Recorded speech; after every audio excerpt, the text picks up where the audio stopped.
What do I have to get involved with Putin for? I have nothing to do with Putin. I've never spoken to him. I don't know anything about him other than he will respect me. Russia, if you're listening, I hope you're able to find the 30,000 emails that are missing. I think you will probably be rewarded mightily by our press. You are listening to TMI for the week of July 16th, 2018. This week on the show, Ace Hoffman. He is presented at 200 plus NRC hearings, written for Counterpunch, produced bits for Dr. Demento, hoards books on the nuclear industry, and has been asking tough questions about nuclear for over 40 years. Ace Hoffman is a software developer with 35 years' experience. He creates educational software for adults. Several products are available on his website, www.animatedsoftware.com. Nuclear's always been in the back of your mind. In the front, yeah. It's always been nuclear and then other issues. In 1979, for 3 Mile Island, I was actually taking a course in broadcasting called Connecticut School of Broadcasting. And so I created a comedy routine, which featured cut-ins of Beatles songs. And then I was the reporter for a report about 3 Mile Island. And that was played on the Dr. Demento show, which was on the air for 40 years or so. And in fact, he played it 4 out of the last 5 decades, so almost 50 years of comedy on nuclear issues. And then after Chernobyl, I did one about that too, and a couple of others related to like the gas shortage from that era and related things. Well, the more I look at your webpage and see the diversity of things that you're interested in, I don't know why I'm surprised. The other half of the people I've had on the show are comedians, so I had no idea the comedy connection. Can we hear the Dr. Demento thing? Is it alive on the internet somewhere? Yeah, actually, I've posted it on my YouTube channel, and added some video to make it a video thing. But it's the actual Dr. Demento recording. In fact, I gave the original with the actual cuts on reel-to-reel tape to WBAI in New York. And I believe they played it, but they also never returned it. So that's lost to the ages. And the best recording available was from Dr. Demento. So he actually sent me a digital file of it that I then used to put it online. So to paint a picture here, so you run an animation software company. You program. Right. You've studied broadcasting. I understand you were doing a radio show in the 90s.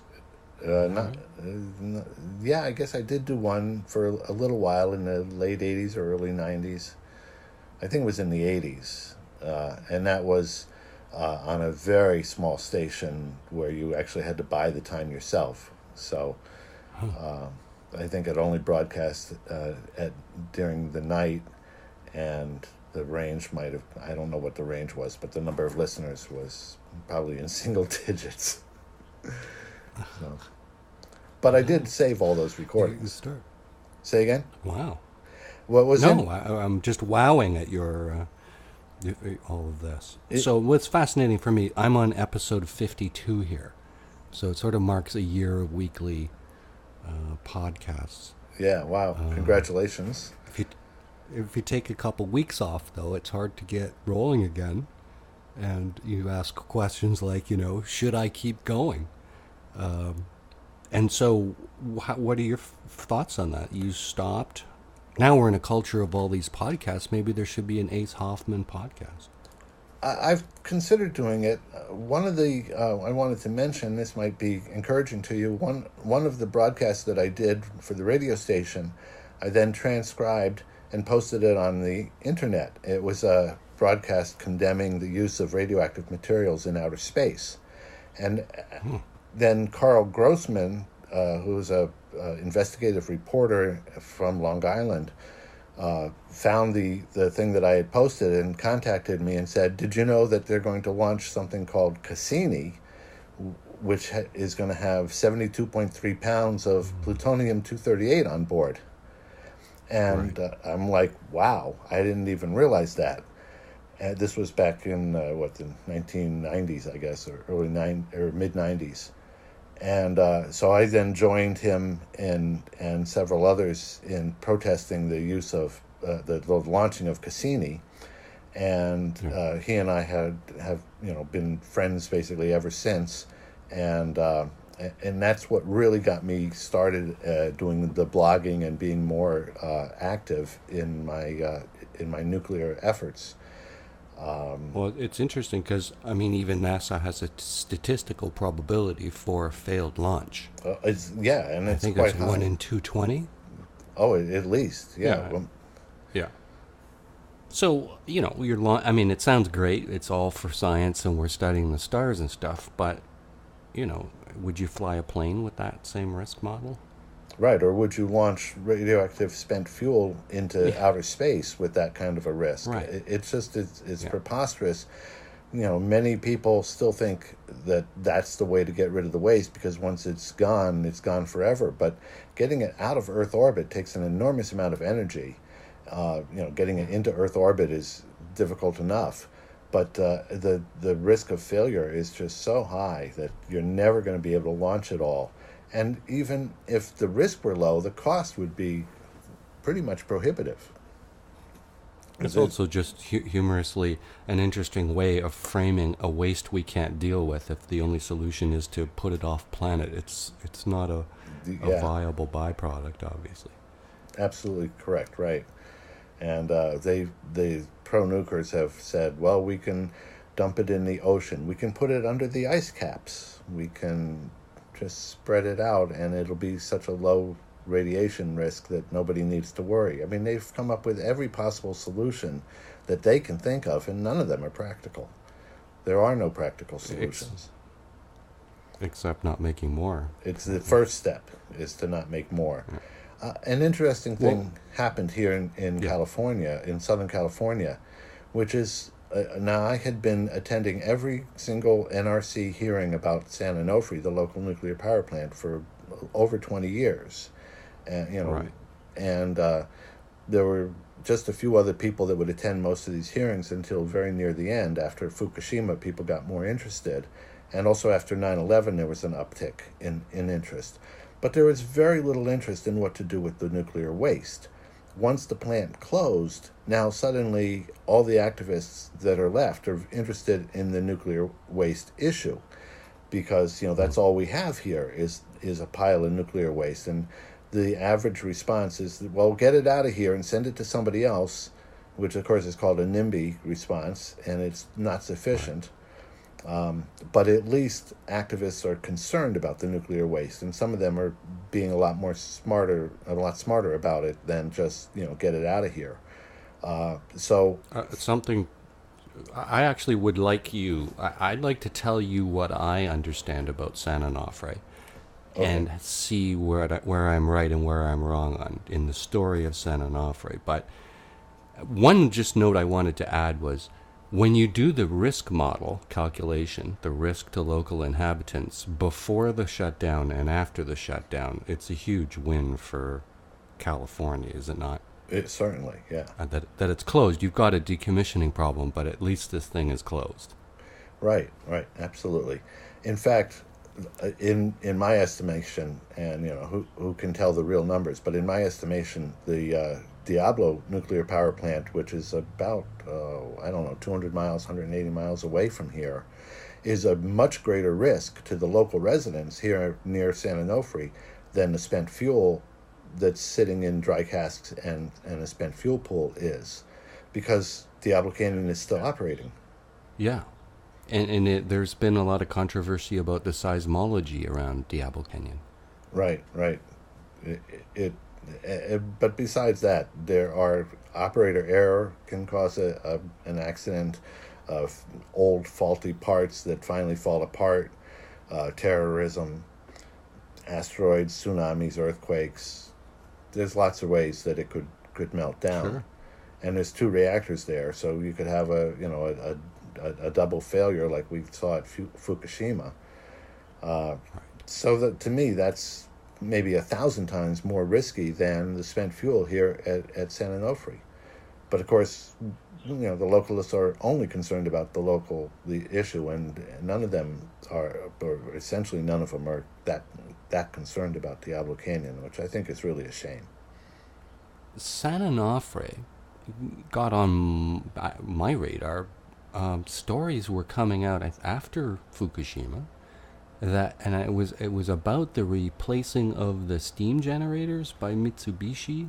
Mm-hmm. And around the time, I think, after they had replaced them, and they saw that there were faults developing, and I think there was radiation had leaked into some of the coolant water, and then the news story was a worker had fallen into that water, and things were, and I think this is just as they were deciding that these steam generators weren't going to cut it. That's how it came out in the news. Yeah, that's pretty accurate. Yeah, it all started around 2003, I would say, when they were making the decision to replace the steam generators, and okay. at that point, it appears some of this is unprovable, but it unless we get records that are hard to find, that they actually ran the reactor. If they had made it run a little bit less, just a couple of %, yeah. So there would have been less profit, but there would have been plenty of energy that they were producing. If they had just run it a little bit less, the old steam generators would not have needed so many tubes to be plugged, and so then they could have lasted an extra couple of years. But they actually ran it good and hot and fast, and caused more and more of the tubes of the old generators to need to be plugged up. Each time they would shut down, they'd have to plug a certain number of tubes. And so they estimated when they were going to need to plug so many that they would not be allowed to run anymore. It's like 18 or 20%, something like that. Wow. And then they had this company in Colorado, Aspen Environmental, something or other like that, do a study which determined that if they replaced the steam generators, they would supposedly save the ratepayers $1.2 billion over the course of the 20 years that they would operate. And this wasn't much of a savings, because the cost of doing the steam generator replacement was estimated at well over $1 billion. So really, it wasn't a big deal, but they took out a lot of the costs that they had originally included in their request for the steam generator replacement money, and they brought it down to $670-something million. And the way they did that was they took the reactor pressure vessel head replacement and made it a separate job, even though it was going to be $100-something million and be done at the same time, and it originally had been included. And they did other accounting tricks to lower the price. And the environmental group that did the study, they call themselves environmental, the Aspen company, never did any estimate about what happens if it doesn't last 20 years. What happens if it only lasts 15, or if it only lasts 11 months, which is what it turned out to be. They never did a single study based on the idea that it actually wouldn't work. So that was one of the problems. And then another thing is they said they were going to use a higher quality steel inside of the for the tubes. They never bothered to say that it had a 10% less thermal conductivity. So therefore, they'd need to make longer tubes and pack more of them into the steam generators in order to get the same amount of output that they had got from the original one, because it had to be a, quote, like-for-like replacement. So the steam generators had to be the same size. But they saw like-to-like as simply meaning the same size. Internally, they were very different. And they didn't want to talk about that, because if they had, they would have had to go through a public hearings and NRC approval. And the NRC probably realized that they were getting the wool pulled over their eyes, but they didn't care either. So the net result was... Well, this is something I wanted to touch on, and you've touched on it already. Because one of the comments that's made about this whole fiasco at San Onofre is that this like-for-like term meant that they didn't have to have public hearings, and its speculation is that had they had public hearings, somebody, an expert witness or whoever, would have pointed out, well, this isn't like-for-like, and it's totally redesigned, and it's overrated. They plan on overrunning it to increase their output, which it sounds like they had already been doing with the old generator. It turns out they probably ran it extra hot when they put the new ones in, too. Yeah. They were experimenting with how hot they could run it, and instead it broke. So what about this idea that had they had public hearings, chances are this thing, the replacement, this deal with Mitsubishi, would have not gone through.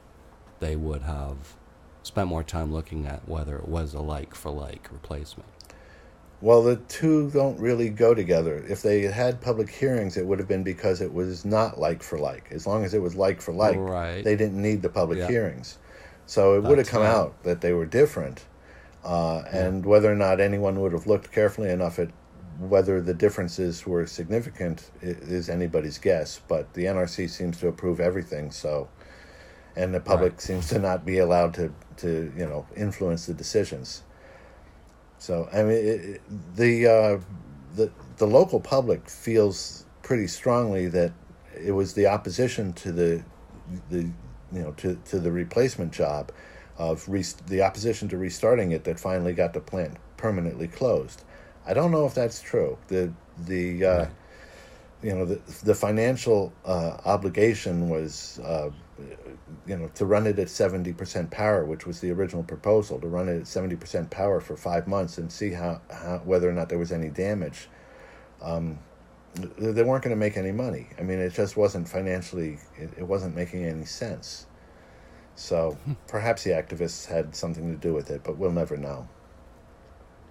Well, it's of some interest to me because the trend here in Canada is, and I think you guys do this in the United States, you're to thwart and avoid a public hearing, you'll combine two applications together, maybe one to build and one to operate, and you skip it. Or whereas licenses may have been shorter periods in the past, up here now the trend is trying to go for 10-year licenses. Some people will be dead by the time there's any more public hearings. The trend is, I think, to phase out public hearings. Yeah, absolutely. And when I first started going to public hearings here in Southern California, they would actually make us all stand and put our hand up or over our hearts or wherever and swear to tell the truth, the whole truth, and nothing but the truth. And they stopped doing that after a couple of years. They certainly, like you say, they give combined construction and operating licenses right from the get-go. How that's possible, I don't know. And we have 20-year licenses in America, so you're lucky to have 5 or 10. But yeah, and it's very difficult to get any kind of hearing on a petition from the public. It's called a 2.206, and most of them are rejected out of hand. It's hard to get a word in edgewise. You get to say something, they don't have to respond. Okay. Let me ask you this. When you were forced to swear with your hand over your heart, were the people behind the panel and expert witnesses for the proponent required to swear in and take an oath? Oh, absolutely. The whole room was sworn in at once. That's a good thing. Yeah. At least they're sworn to tell the truth. Up here, there's no swearing. There's no oath. It doesn't happen anymore, though. It hasn't happened in 20 years. Yeah. And in fact, I complained to the Nuclear Regulatory Commission that the public affairs person from San Onofre was blatantly lying, and they responded that the statements of public affairs officers of nuclear utilities are not regulated comments and will not be investigated by the NRC, which is permission for them to lie.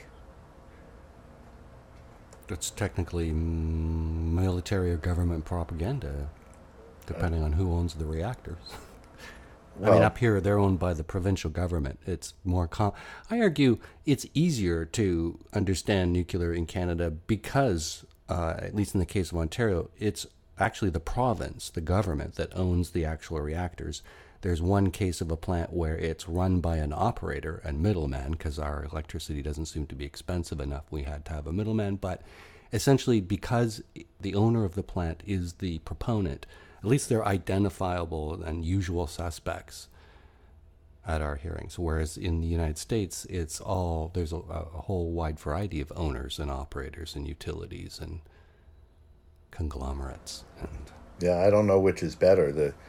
Because the Right. Department of Energy here is a proponent of nuclear power as well as the regulator, and the NRC is paid almost entirely by the utilities, so they have a vested interest in keeping as many of them open as possible.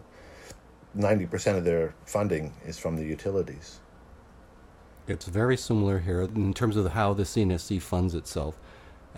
But the sort of the punchline is that the CNSC, our nuclear regulator, is housed in the ministry responsible for exporting uranium. So a little bit of a conflict there, too. Yeah. One thing I wanted to ask you about was your commissionaire chairs. So it was Greg Zacco. I'm not sure I'm pronouncing his name correctly. And now it's McFarland, but her term came up in June. Is she still the NRC chair? No, and I don't know the name of the current one. It's pronounced Jasko. Wow. Yeah, I think it's Yasko Yasko, I think is how Greg Yasko. He was very influential, perhaps, in getting our reactor shut down, because after he was basically kicked out as chairman because of his stance on feeling that Fukushima should result in some new regulations, basically. Right. He and the former Prime Minister of Japan, Naoto Kan, were brought to a hearing here in San Diego. That one of the activists gathered them together, and Peter Bradford was also at the hearing, and that was on a Tuesday, and I think it was that Friday that they announced that the reactors were going to be permanently, that the plant was going to shut down permanently. So it's quite possible that hearing, the things that those guys had to say at that hearing was the most important thing.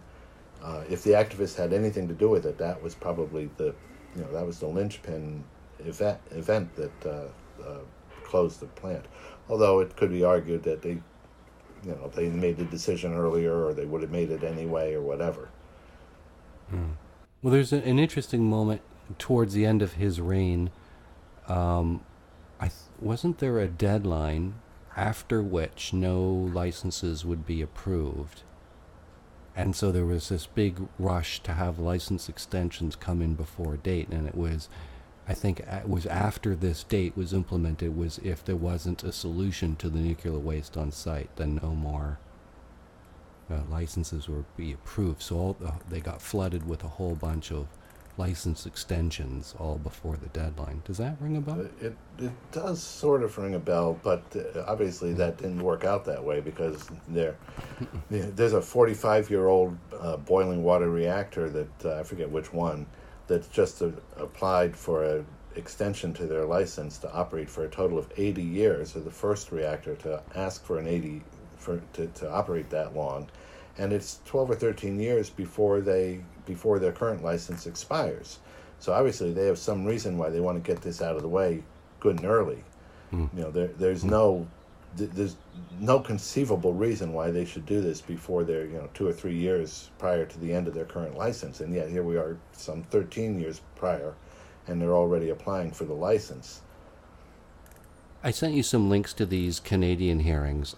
I didn't really actually think that you would watch them, because they actually go on for hours because there's a back and forth in them.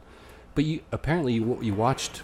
Sorry, all of you them. Watched a little bit of some of them. I watched all of them. Okay, all right. My question for you is, what can you tell me about the difference from watching them in how American regulatory hearings are held and conducted, or the rules? What do you think of the difference in how the regulator deals with hearings and public participation? One of the first differences is they didn't seem to put in absurd time limits on there were some time limits on the public's ability to speak, but here we're invariably limited to 3 and sometimes only 2 minutes. I can't recall the last time. Once in a while, I guess they're 5 minutes, and every so often they're open-ended, but usually it's 3 minutes. And I think those 3 that I sent you are sort of examples of the sort of the big shots of nuclear regulatory presenters. And so everybody gets 10 minutes, but very often you say you're 10 minutes and they're on to the next. There is no back and forth or supplementary questions or comment on answers. It was nice to see the back and forth. It was quite cool. But in terms of the quality of the regulators, they didn't seem any better. I mean, they were ignoring spent fuel problems, accidents, alternatives. When they talk about nuclear power not creating greenhouse gases, they're ignoring mining, milling, processing the uranium, and the thousands of people that work at the plants who are wasting energy just getting to and from work and existing, and their families.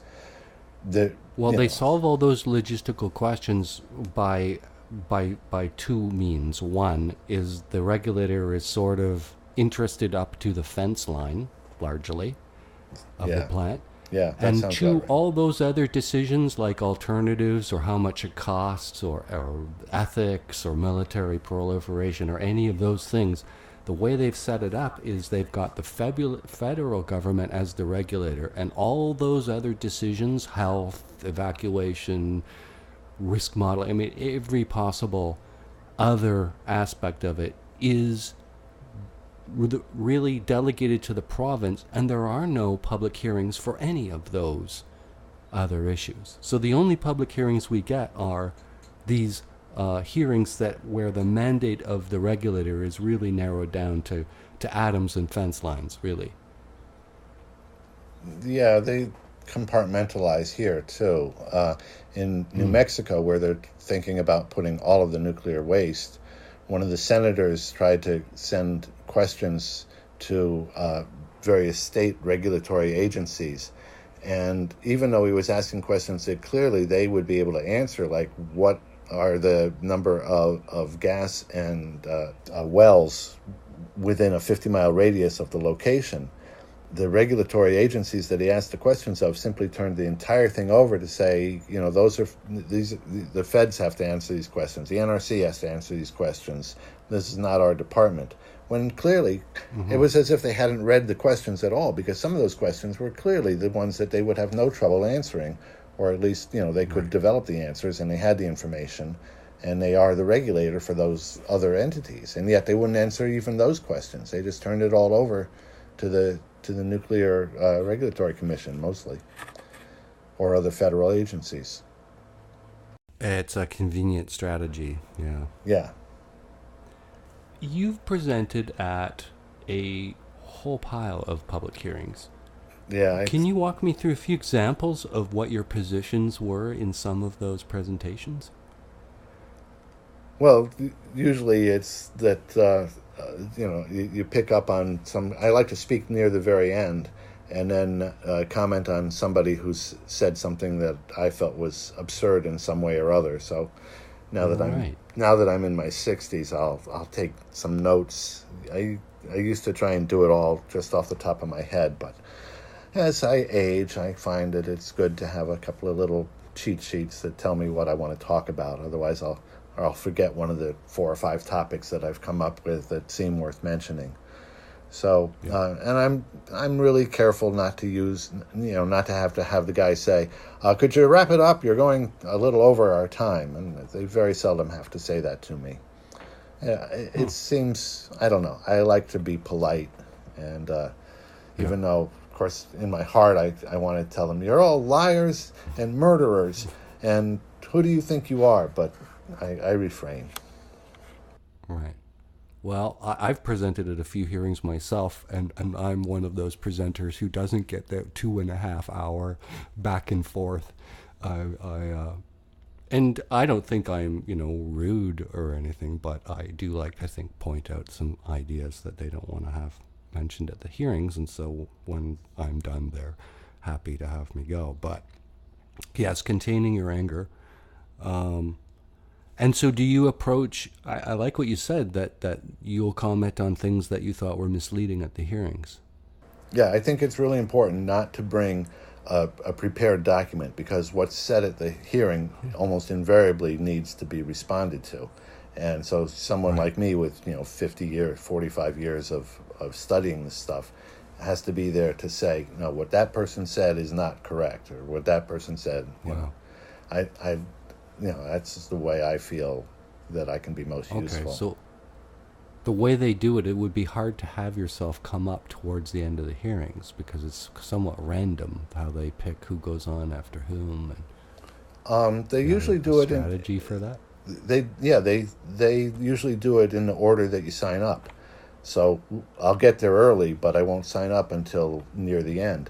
And in fact, the pro-nukers at the San Onofre hearings that they used to have, they don't have hearings for it anymore now that it's closed. But they started to get wise to my doing that, and they would wait until the very end so they could get the last word, which I wasn't trying to get the last word. I was trying to correct the most important things that were said. So it didn't really bother me that they would, wait till I had signed up before they'll sign up. But I did notice them starting to do that. Well, how it's done here is that there's a deadline by which you submit a written submission. And then there's another little deadline a few weeks after that by which you can't send in your slides and supplementary slides for your presentation. Oh, we don't get to do supplementary slides or play a video or anything like that. And you don't submit a written submission months before you make your oral presentation. I seldom do. Sometimes I'll make a written submission. I haven't been doing a lot of newsletters lately. I had done, 500 newsletters, something in an awful lot of newsletters. But I slowed down. And so now I'm lucky if I do 2 in a year. So how does an American participate at one of these NRC hearings? They show up at the date and time of the hearings, and you sign a sheet that you want to present. So it's not all planned in advance. Correct. And you can submit, a written statement to go with your oral comments. And you can do that ahead of time and sometimes afterwards as well. So, I noticed on your website, EPA tritium standards. So, my rundown on tritium, my understanding is that the American limit in drinking water is 740 becquerels per liter. Yeah. But in California, isn't it something like 70, or it's quite low? Yeah, I believe it's a lot lower in California. I haven't looked at the standards in a while. And I think that those documents were written just before the standards got changed. So I'm not real up on what the current standard is in California. Canada has a much bigger tritium problem because your reactors produce 10 times, they produce 30 times more tritium than our light water reactors do. Because my data on that is, and this is from R.G. Briggs from Oak Ridge National Labs. Apparently, CANDU reactors make 100 times, at least just based on my research, than a comparable U.S. PWR. But either way, but the Canadian standard for tritium in drinking water is 7,000 becquerels per liter. But of course, I mean, these standards are set to a LARA as low as reasonably right. Is a standard that is basically is set so that the company can operate, or whatever it is that they want to do can be done. To try and operate the CANDU reactors with the 700 standard or the 70 standard would be virtually impossible. So they have a 7,000 standard. It's got nothing to do with the health risks, really. It's as low as reasonably achievable and still do it. I find the trick now in the industry is whenever you dig a hole and you find some water and you test it and you find radioactive elements in it, you only talk about the tritium. I've noticed. So, like, right, I think today the story is that they're going to have public hearings on how to deal with a lot of this water in the Fukushima prefecture, but they're only talking about the tritium. Or, I mean, up here, if you dig a hole at Bruce Nuclear, you're going to find water with 50,000 becquerels per liter. If you dig a hole outside of Pickering, I think it was 15,000 becquerels per liter in some of their test wells. And the question is always, if that's what the tritium concentration in that water is, what about all the other radio elements? I just find they're all talking about tritium, and why are they all talking about tritium? It's because somebody will say, oh, it's a lower energy radioactive particle, and the sun makes it, and all this hocus pocus. And meanwhile, people don't realize if you take a sample from the middle of Lake Huron, it's 2.14 becquerels per liter. When you start getting closer to these plants, obviously that gets a little higher. But what about the other? Where there's smoke, there's fire. What about the other pollutants? I would assume, I would like to say there's undoubtedly other radioactive elements besides the tritium, although perhaps most of the radioactivity, in those samples is going to be from the tritium. But let me say something about the tritium. You mentioned that you thought it was because it's a low-energy beta emitter, and so with a 12-year half-life, so considered not quite so dangerous as some of the others, which are perhaps alpha emitters or have much longer half-lives. For the record, I'm not saying that I feel it's less dangerous. I'm saying that they use that as an argument, and I'm suggesting that's why they only talk about tritium. But here's go on. Explain. Yeah, exactly. Here's the catch about that. Go ahead.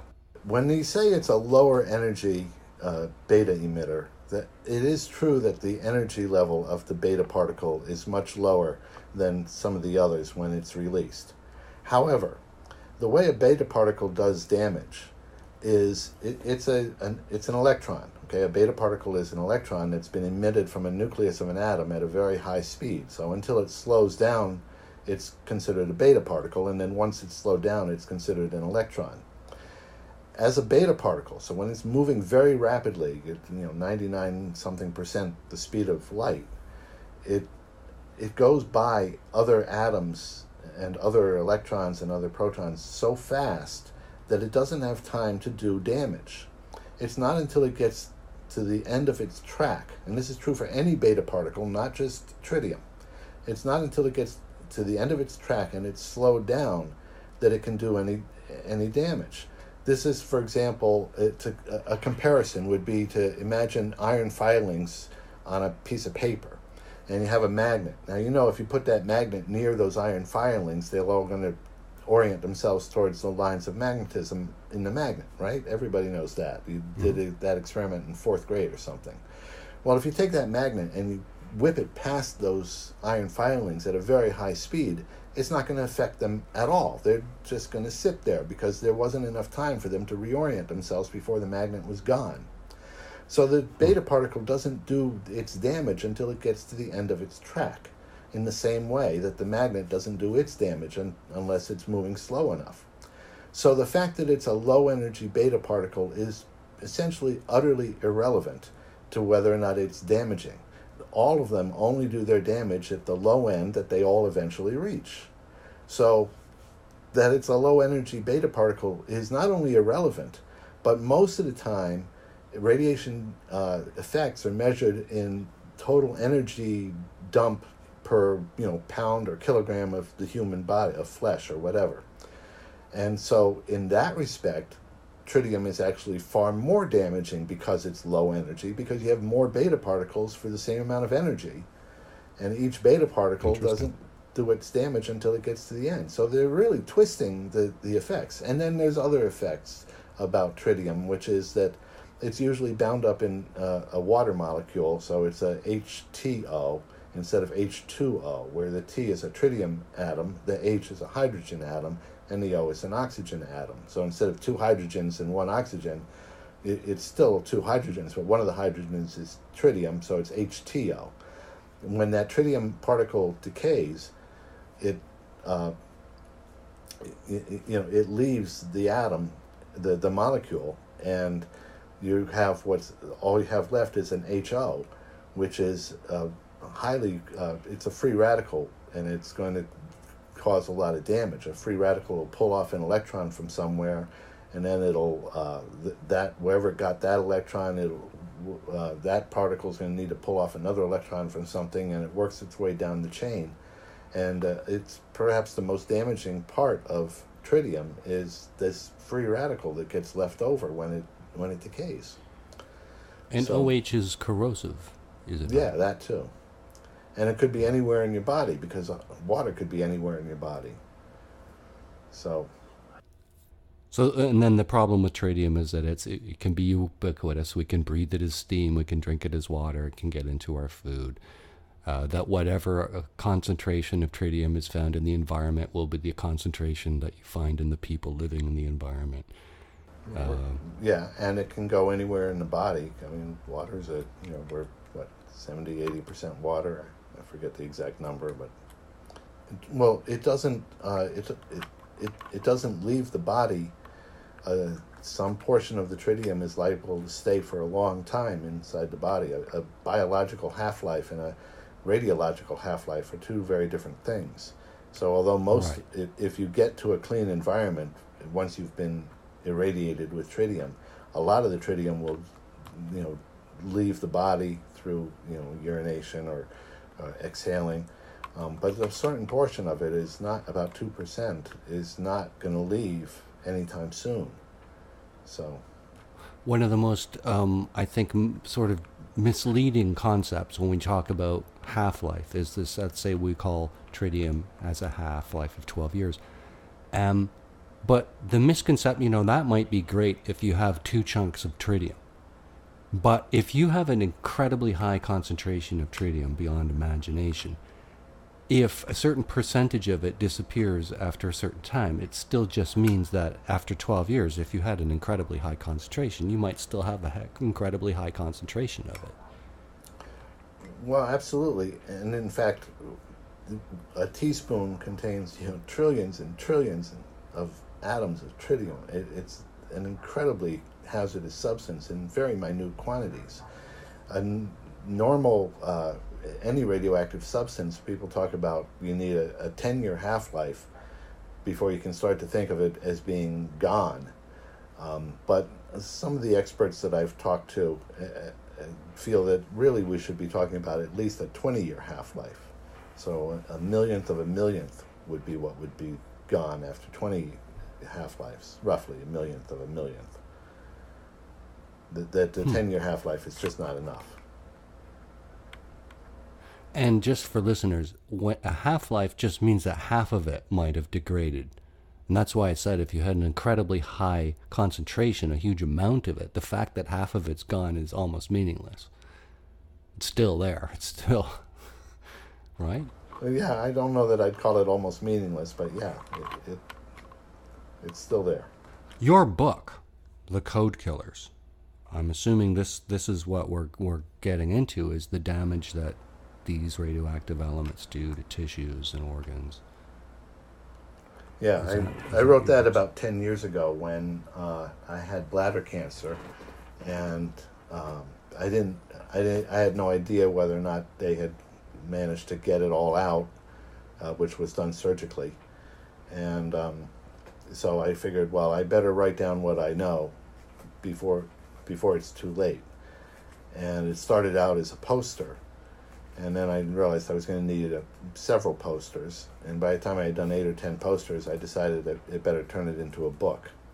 So that's how the book came about. And people can read that for free? Yeah, it's available online, and they're welcome to copy it too. That's at my acehoffman.org website in several different resolutions. So if you have a slow internet, you can download the smaller version, and if that's not a problem, you can get the high-res version and then print it out or just read it online as a PDF. And people can buy a hardcover copy from you. Yeah, right now I've been offering it for $25 because the printing costs have been as high as $15 or more for binding and printing it here at home. But I think I can do do it on books on demand for about $6 each book, in which case that's basically what I'll charge, or just let people cover costs. So I'm going to come out with a new version of it one of these days, hopefully this year, and cut the price down to $5 or $6, or $6 plus shipping, or they can order it. Hopefully I can find a place where they can actually order it, and they'll pay the shipping and they'll pay the $6 directly to the printing company. I won't even have to get involved with it. And this is in '08, before Fukushima. And so once again, a lot of people got interested in this, after Fukushima. You've been on this for a long time. So how do you think Fukushima, did it change any of your convictions? I guess not. Surprisingly little, because in part, well, obviously there was Chernobyl before that, and 3 Mile Island, and Santa Susana, and quite a few other partial meltdowns, Sellafield, and so on. So there's been an enormous number of accidents prior to Fukushima, and there was a earthquake event in Japan that nearly caused a meltdown at a complex of, I think, 7 reactors, and they got by the skin of their teeth in that one. So Fukushima was pretty much something that was expected to happen, and then it happened. And my prediction, I'll say it now, so in case it happens tomorrow, we can say I predicted it. It's that China's going to have the next nuclear accident, because they're incredibly corrupt. They're building reactors, there's dozens of them that are in the process of being built. There's no public input. They're buying them from corrupt companies, the Westinghouse and so forth. I don't think there's any chance. It looks They're buying a lot of can-dos. Are they? And SNC-Lavalin. Oh, yeah. We're selling them our Canadian can-dos. No one else will buy them, obviously, but and I think usually, isn't it that the maker often loans the money for the build? Is a new pattern that's emerged. Yeah, that sounds about right. Well, I don't know if you know anything about SNC-Lavalin. So in Canada, from the 40s, every penny, the atomic energy sector wanted was supplied essentially by taxpayers. So for decades, we funded an entity called AECL. They designed, invented, owned the license for CANDO. They were going to sell them. And then there's lots of examples of it. They sold them. They could, that's a whole story in itself.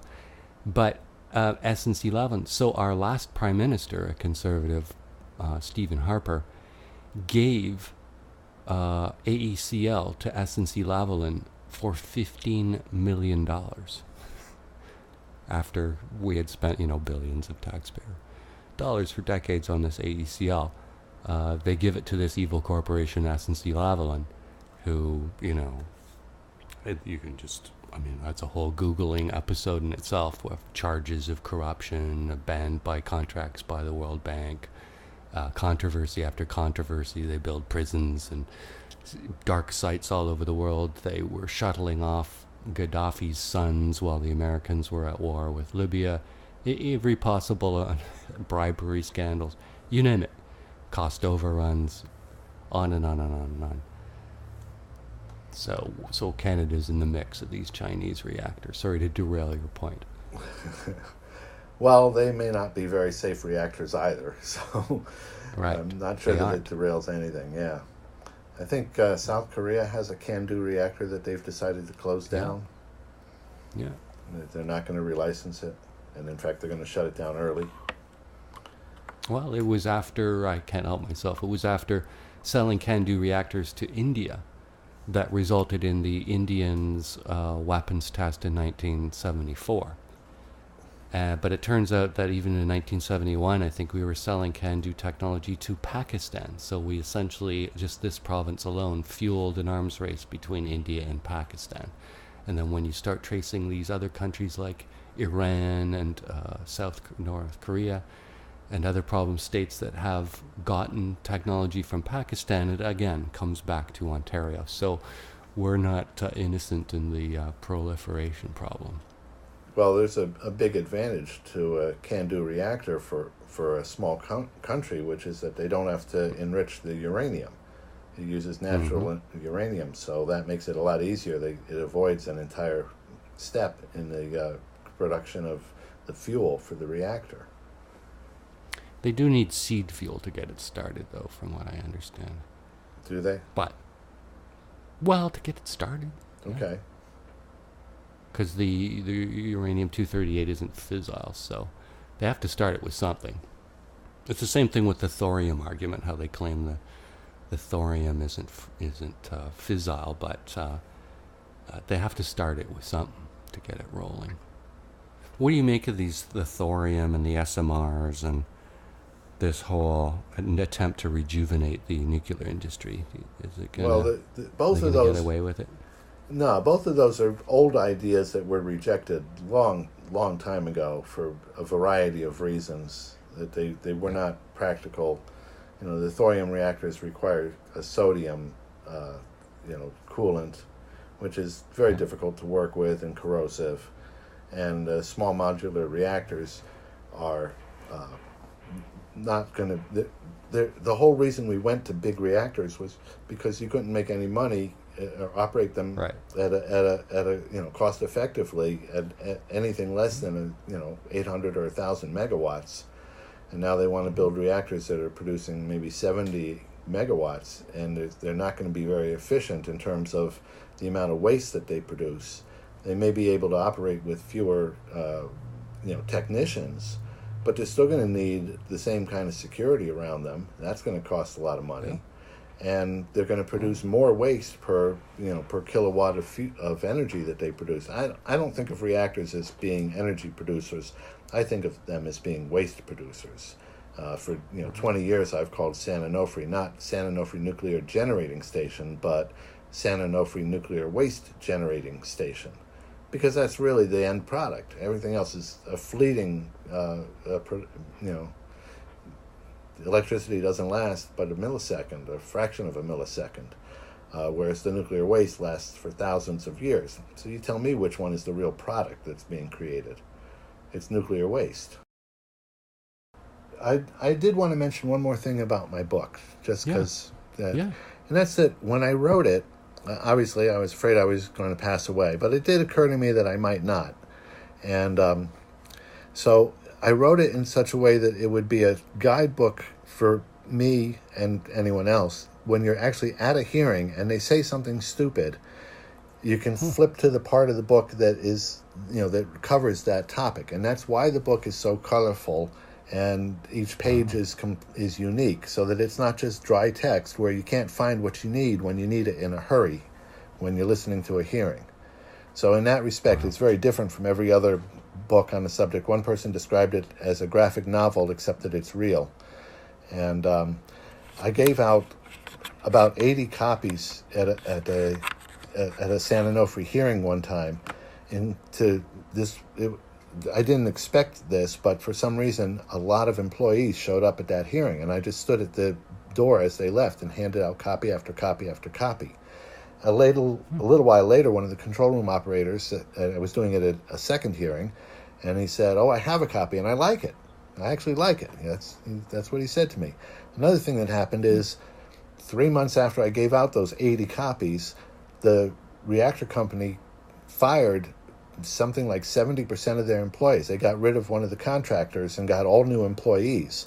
Now, whether or not that's related to the book, I don't know, but it's an interesting coincidence.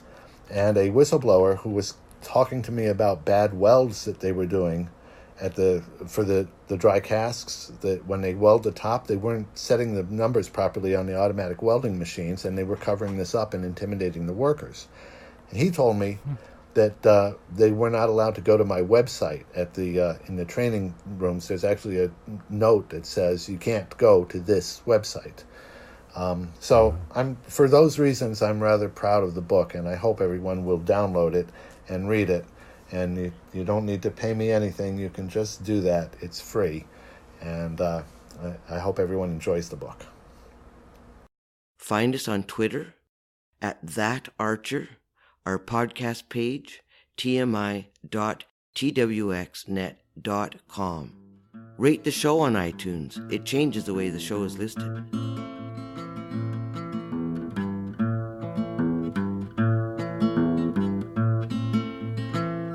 What's on your agenda next in terms of your going to public hearings?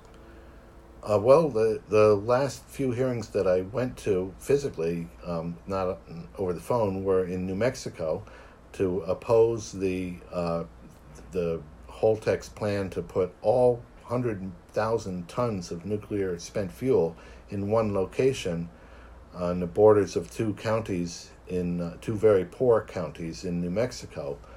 And it's strongly opposed by a lot of the New Mexican citizens, but it's being rammed down their throats by Holtec and the Nuclear Regulatory Commission, and the entire nuclear industry wants to build this plant. And a lot of the NIMBY activists around here think that's the best thing to do with the waste.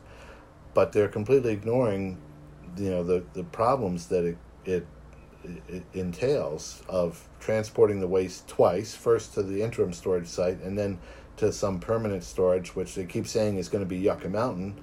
But I was at a lot of those hearings in Nevada, and the Yucca Mountain had hundreds of technical problems, some of which are just not solvable. Like, how do you solve it's in a volcanic area that is still active? How do you solve, it's going to leak into an aquifer? These are not resolvable, but these are the kinds of problems. They wanted there was water dripping through the mountain onto the spent fuel. They wanted to solve that problem by building a 4-inch thick titanium drip shield on top. But the problem there is that 4-inch titanium drip shield is heavy enough to damage the fuel canisters if they fall on them. And what's going to stop the titanium drip shield from falling over the next couple of centuries or thousands of years? So that turned out not to be a very good solution either. There's just, Yucca Mountain is never going to happen. Everyone in Nevada opposes it, and it's unworkable. Even California had almost 2 dozen technical objections to the plan when it was canceled, so they didn't have to answer all these objections. And some of those were, unsolvable, like the aquifer underneath it flows into Death Valley, and we don't want your radioactive waste coming into our state. So Yucca Mountain's not going to happen, and it was a last resort. The scientists who were working on Yucca Mountain were allowed to come up with any alternative if they could find one that was better, as long as it wasn't the same thing in a different location. That was the only restriction.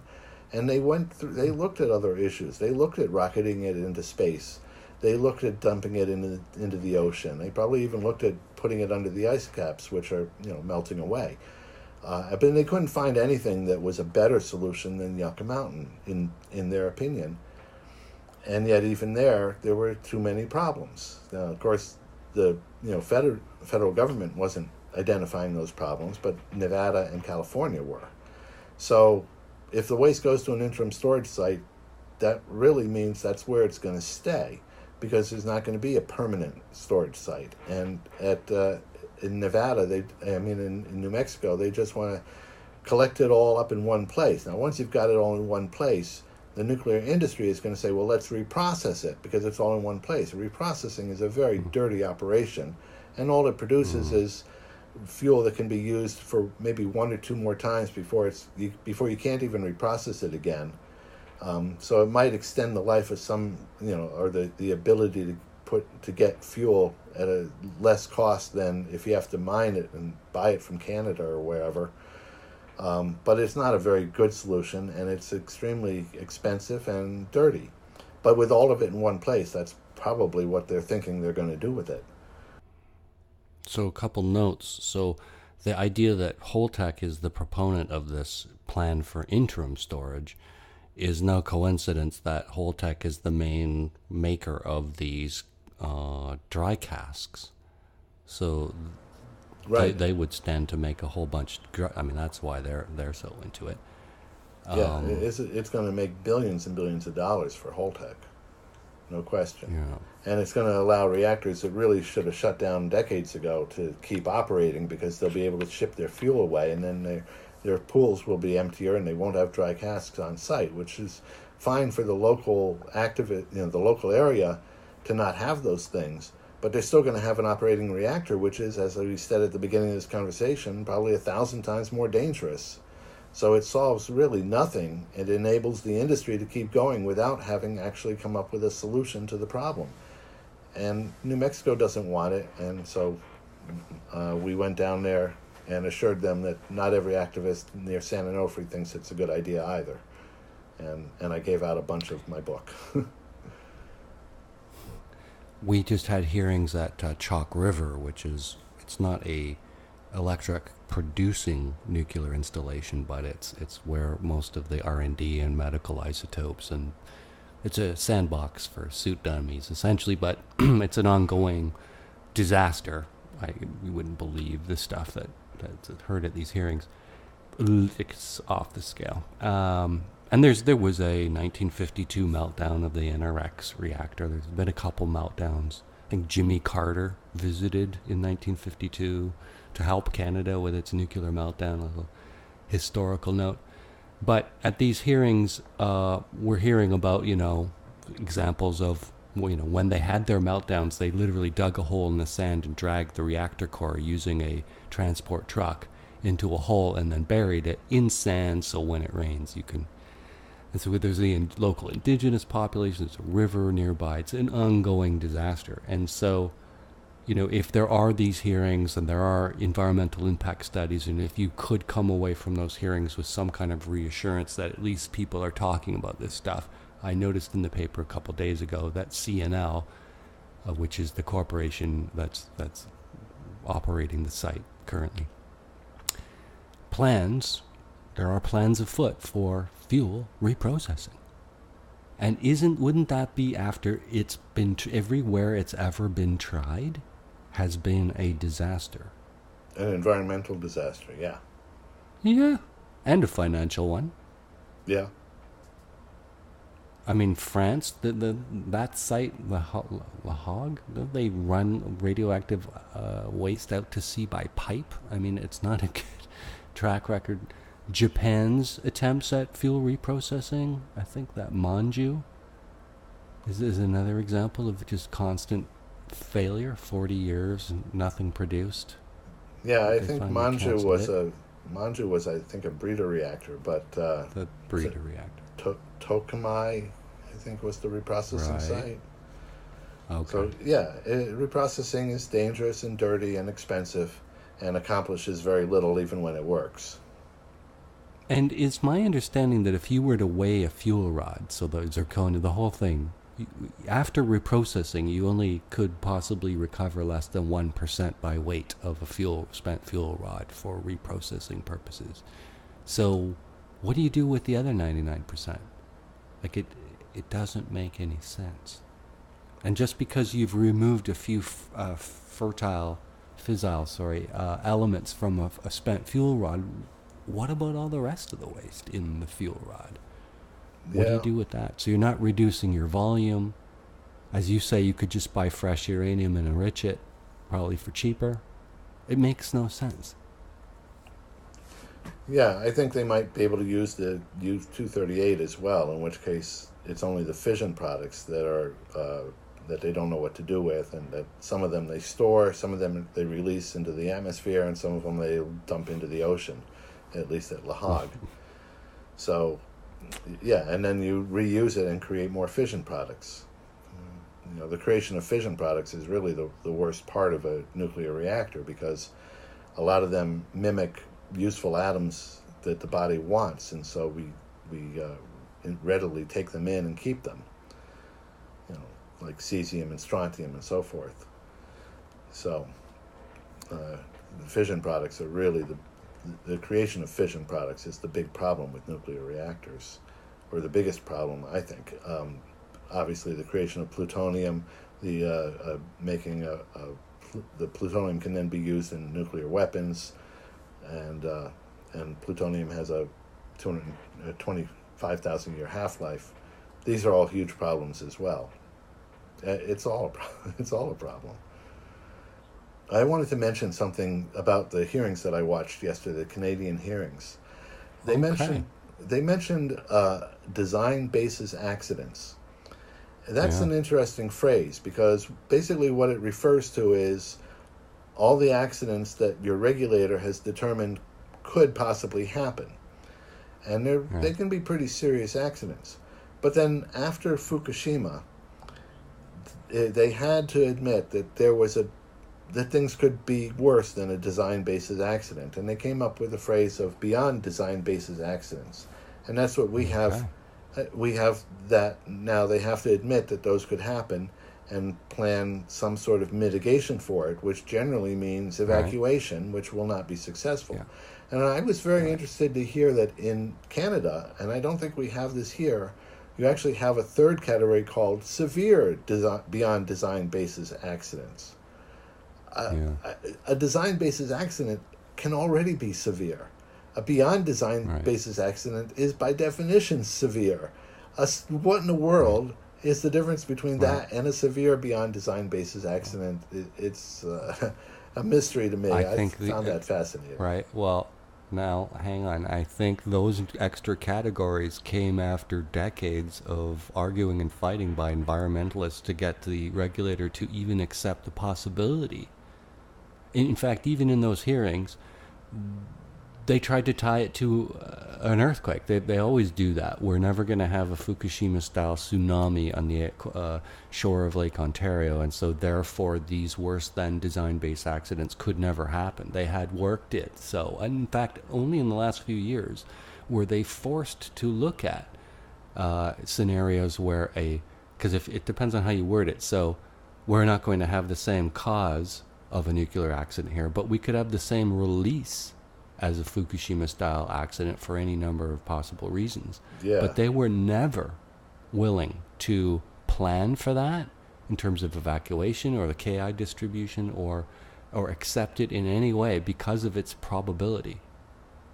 And so this is a kind of new thing that came post-Fukushima, this effort to get the regulator to design for a worse than their best case nuclear accident. Right, and it's all based on probabilities, as you mentioned. The Yucca Mountain team did not have to concern themselves with any accident scenario that the team itself deemed had a less than, I think it was 1 in 6 million or 1 in 10 million. It was one of those two numbers, but it's been 15 years since I saw it. But anyway, any accident with less than that likelihood was simply irrelevant.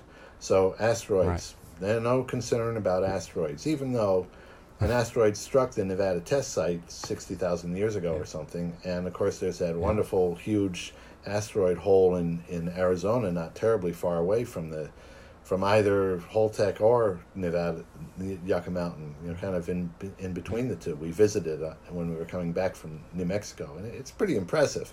It would completely pulverize any collection of nuclear waste underneath it. But that's not the only. I mean, asteroids hit the Earth all the time, every day. There's some asteroids, some number, several tons worth hitting the atmosphere, and some of them get through. One of those presentations was Jack Gibbons, who I've been lucky enough to have on my show. He pointed out in one of his presentation for Ontario Clean Air Alliance that despite how low you may calculate the probability, no reasonable person can argue that the probability is zero. Mm-hmm. And yes, therefore, if there's alternatives and there's no need and there's cost, it's not cost effective, then why would you take that risk, no matter how low the risk probability could be calculated to be? Right. I thought he was wonderful in those hearings that I listened to. I was very impressed. Yeah. And one other point about the accident scenarios is using this 1 in 6 million or 1 in 10 million, they were able to eliminate basically thousands of potential accidents that could happen. And if you go to a hearing on at a nuclear power plant and start complaining about the possibility of a 9/11 type scenario, they have a very weird response here in America. They say, that's not our problem. TSA will prevent that from happening. Right. TSA can't really, they're not going to be effective against, for example, a terrorist group renting a mid-sized jet and putting anything they want on board it and then flying it into a nuclear reactor. The TSA is only working at the airports for commercial flights. There's lots of ways. Right. I mean, not saying anyone's going to do this, but you could go up in a balloon above a nuclear waste site and drop a spear, a heavy spear, obviously, but that would go right through everything. That would create an enormous release. If you go a mile or so high in a balloon, that spear is going to be coming down awfully fast, and it's heavy and it's pointed, and it can go through. You don't even need an explosive on the tip of it, but there's plenty of those available too that'll go through many feet of concrete and many inches of steel. We have a military base right next to San Onofre. In fact, it's literally on the military base. It's land that they've rented from the base. Yeah. And we had a guy steal a tank, not from the base, but from a nearby National Guard site about 20 years ago, and he drove it all over the place, drove it over cars and campers for like an hour and a half or so before he tried to cross the lanes of a highway to attack oncoming traffic, and he got hung up on the concrete barriers between the two halves, and thank goodness he did, because otherwise he would have started really killing. He managed to not kill anybody despite all the vehicles he drove over. And then a rather brave policeman climbed on top of the tank, opened the door, told him to put his hands up, and he didn't fast enough, and the cop shot him and killed him. But he was trying to get the vehicle off the Jersey barrier so he could continue his rampage. So imagine if somebody, then there was a pilot, a U.S. Air Force pilot, or maybe a Marine pilot, but I think it was Air Force, who flew his A-10, I think it was an A-10 Warthog. It's a very deadly airplane, carries depleted uranium bullets. He flew it around for an hour and then crashed into a mountain. Obviously, he could have crashed into anything he wanted to. He could, probably managed to use live weapons, because they do testing with live weapons, or training with live weapons now and again. There was the German Wings pilot that crashed his airplane into a mountain. There was the MH370, Malaysian Airlines, was probably a suicide pilot, although at the moment we don't know, and we probably never will know. There was one in the St. Lawrence River that I think that was Egypt Air, that might have been a suicidal pilot. And in the 70s, there was a terrorist, a hijacker, who threatened to crash an airplane into a nuclear power plant if they wouldn't let him fly to Cuba or something like that. So to say these can't happen is absolutely ridiculous. They've been happening all along, and nuclear power plants have been threatened. And yet there's pro-nukers who are saying, well, since the hijackers in 9/11 were considering attacking a nuclear power plant but chose not to, clearly that's not what anyone's ever going to do. That's just ridiculous. Clearly they are going to do it. It's just a matter of time. I was going to mention that, the speculation that was one of their alternative targets. Well, and I mean, I don't want to give anyone ideas, but I mean, it's my understanding that almost all these nuclear power plants, they can't last more than 7 to 21 hours without electricity. So couldn't somebody just sit in the field, in the hills, with a grenade, and every time they reconnect the power, interrupt the power? I mean, there's any number of a million ways you could cause events that lead to loss of coolant, loss of power, loss of pumping. They're vulnerable in so many ways. I don't think they'd let someone continue to sit there and lob grenades at it, but You know, I mean, for 7 to 21 hours, somebody would get on their case, but they can certainly break the power cables, the transmission lines that bring off-site power to the plant. Those aren't that difficult to destroy, and then the diesel generators could easily be destroyed. And once you've destroyed both of those, all they have is battery backup. Whether or not they would be able to get in new diesel generators and get them hooked up before there's a meltdown, that would be questionable. Not to give anyone any ideas, but that's how simple it is. Yeah. There's really a concerted effort to destroy a nuclear power plant would succeed. Although probably the most likely scenario is going to be an insider job, in which somebody has, passed the tests, gotten in, gets turned somehow, and opens doors for terrorists to come in or does something themselves. In India, the head of the police department that was the security for the nuclear power site turned out to be a turncoat of some sort, and they caught him in time before he was able to damage a reactor. But I think he killed 2 other policemen, if I recall. This was maybe 3 or 4 years ago. So, to me, that's probably the most likely way that there's going to be eventually a meltdown caused by a terrorist. Is he's going to be someone who actually works at the plant. It could be a crazy person like the Germanwings pilot or the MH370 pilot or whatever, and it could be, someone in the control room. It could be anybody. Well, we export these nuclear reactors to hotspots that can quickly fall out of our influence. And an example, that really alarmed me was, for a brief moment, there was conventional warfare in Ukraine, which is dotted with nuclear power plants. And the idea that an AMRAAM or surface to air or whatever munition, that they got some rule, of honor not to, involve a nuclear power plant in their conventional war theater. It's a bit of a stretch. Yeah, it's probably not so much a rule of honor as that a lot of countries, when they build their nuclear power plants, they build them on a spit of land that goes out into another country. And so that other country is not going to want to destroy that reactor because the radioactive plume is going to actually impact their country more than the one that it actually belongs to. This is a common practice. If you just look at the lines of the lines of the country boundaries and where the nuclear power plants are located. I mean, it's not always true, but a lot of them do that.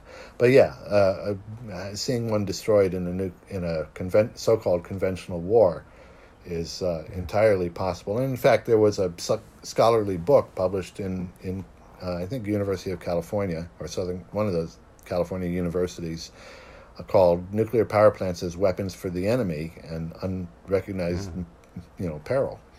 Or that's approximately what the title is. And this book is, 25 years old or so. Huh. It's not like I call them self-installed landmines myself. Yeah, well, landmines might be a bit of an understatement, but certainly it's the right idea. One of the things that I found interesting watching your meltdown with Trump and the Russian investigation was that some of these deals that are questionable were nuclear-related deals abroad. I think that's something I want to learn more about. And so it brings us back to this idea that, if you're looking for a mix of politics and self-enrichment, and if you follow the money,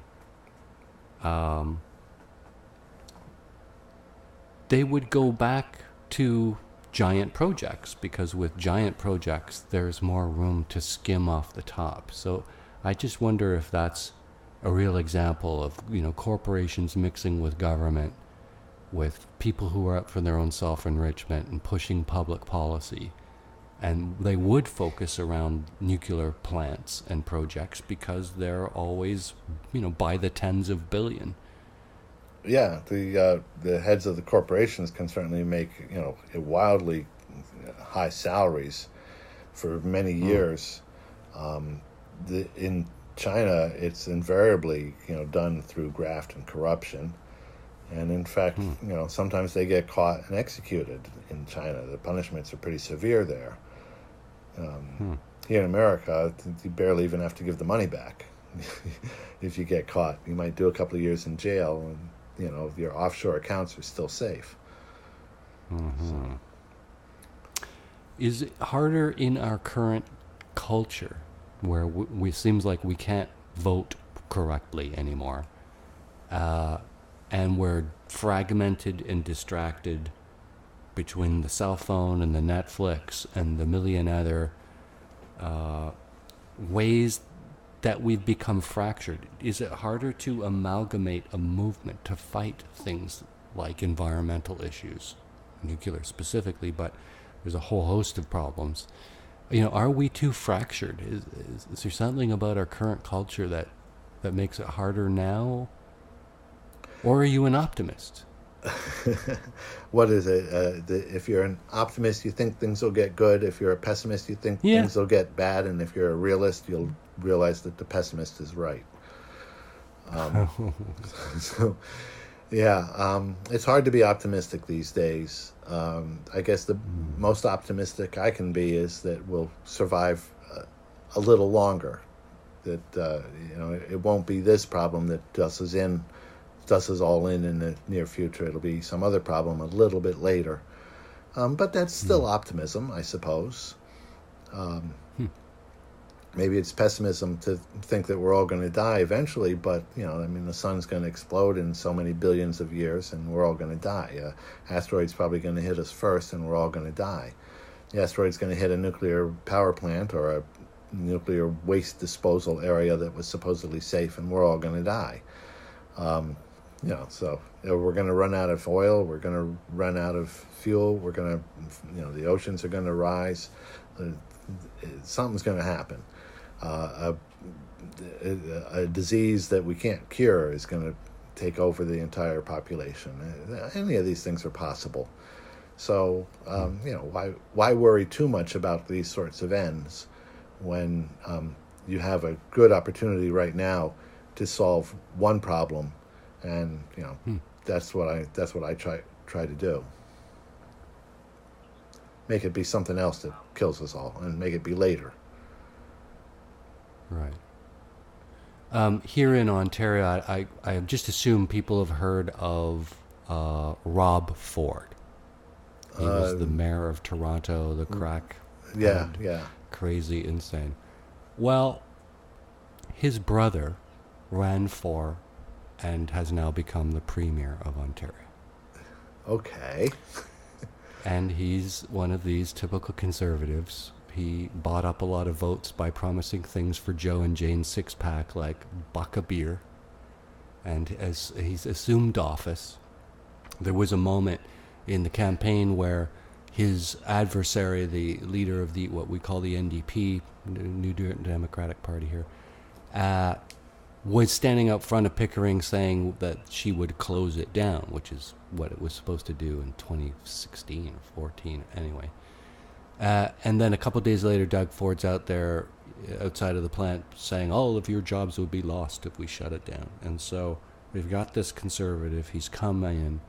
He's changing sex education. He is just canceled some 700 and some odd wind and solar contracts. He's probably going to roll back our attempt to create a minimum wage increase here. Like I said, buck a beer. You get the idea. Yeah, sounds like a typical conservative. We can't vote. And then we look at the Trump. You guys can't vote. Has democracy finally failed? How badly has democracy failed? Yeah. No, has it utterly failed? I often imagine that there were intellectuals at the turn of the last century saying, well, how can you have democracy when there's two parties and they vote in solid blocks and They're basically dictators for 4 years, and I think one of these intellectuals must have said, oh, well, it seems to be quite popular and working now. Let's see how long it goes on for. It could last a decade, it could last 50 years, it could last 80 years. It seems to me, just by looking, that there's some fundamental failure. If the public isn't smart enough to pick a proper leader, if we don't have a media that can hold the feet to the fire, when truth loses any sense of meaning, hasn't democracy failed?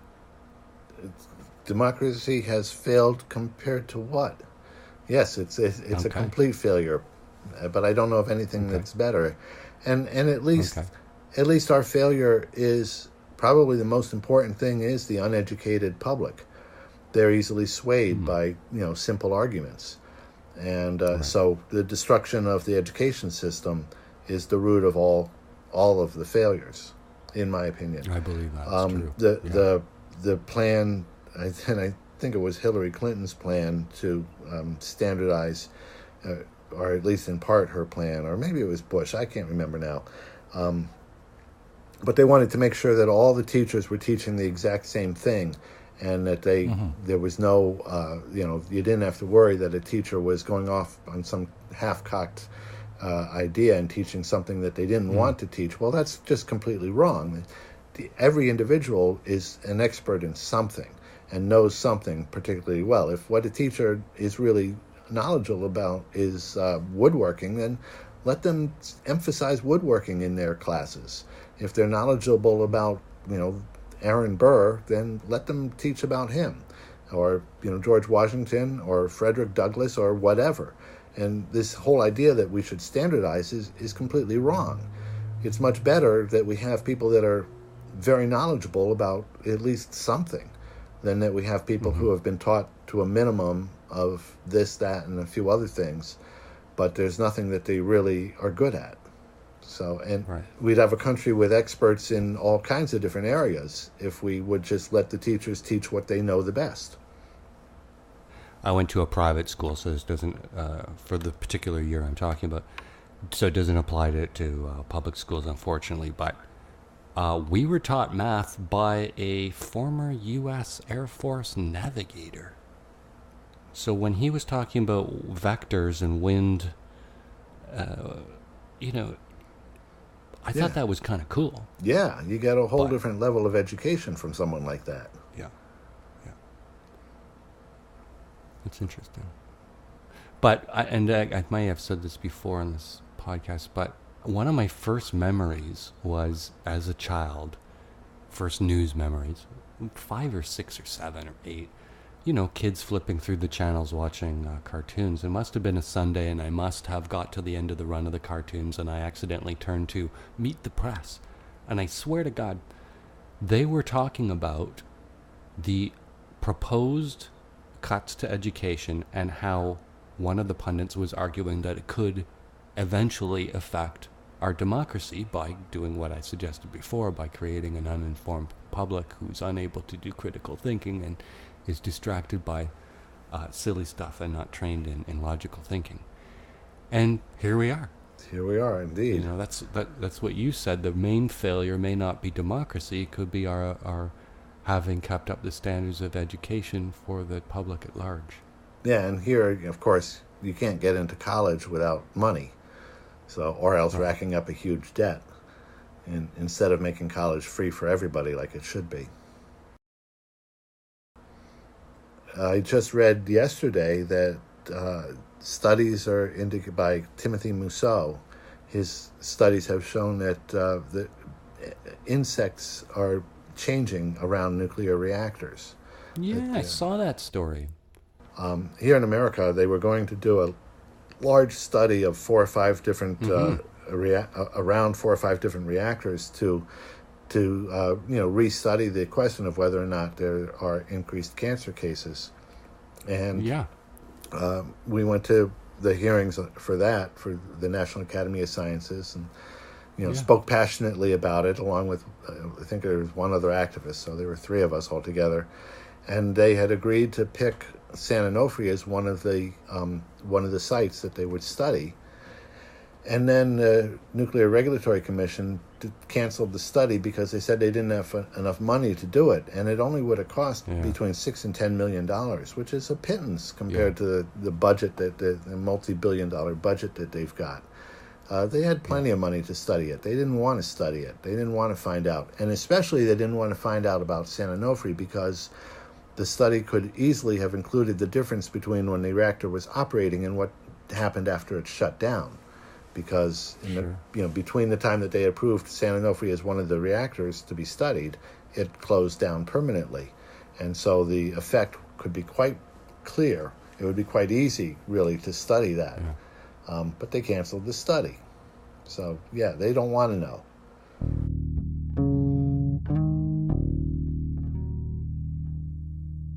That was Ace Hoffman, writer, environmental activist, broadcaster, animated software developer. His book is available for free, The Code Breakers. Download it from his website, www.acehoffman.org, ACEHOFFMAN. See our show notes for links and contact info. Find us on Twitter, @thatarcher. Send us an email, archer@twxnet.com. For guest links and contact info, visit our podcast page, tmi.twxnet.com. Find us on Android and Apple Podcast apps. Subscribe and rate the show on iTunes.